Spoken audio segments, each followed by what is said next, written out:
Gikumpirma sa Department of Public Works and Highways kon DPWH Region 11 nga hapit na mahuman ang Twin Tunnel sa Davao City Bypass Construction Project. Matod sa DPWH 11 nga 95% na ang pagkalot sa northbound tunnel ug 85% ang southbound tunnel sa Twin Tunnel construction sa Davao City Bypass Construction Project sa Barangay Magtuod ning syudad. Nag-inspeksyon mga opisyal sa Embassy of Japan in the Philippines pinaagi ni Ambassador Kazuya Endo sa proyekto kagahapong adlaw kauban ang pipila ka opisyal sa Consulate General of Japan in Davao. Lakip sa gibisita sa opisyal ang sentro sa 45.5 km Davao City Bypass Construction Project, ang 2.3 km Road Mountain Tunnel nga ilhong longest tunnel sa Pilipinas panahon nga mahuman ang proyekto.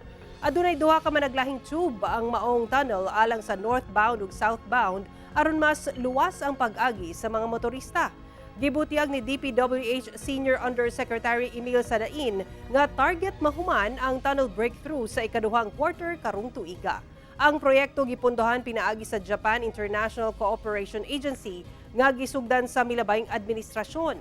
Ug galing mahuman ang proyekto, mamahimo nga makabot ang 49 minutes travel time gikan Toril sa Davao City hangtod Panabo City sa Davao del Norte, gikan sa kasamtangang 1 hour and 44 minutes average travel time. Dako sab kining tabang alang sa ekonomiya sa Davao City.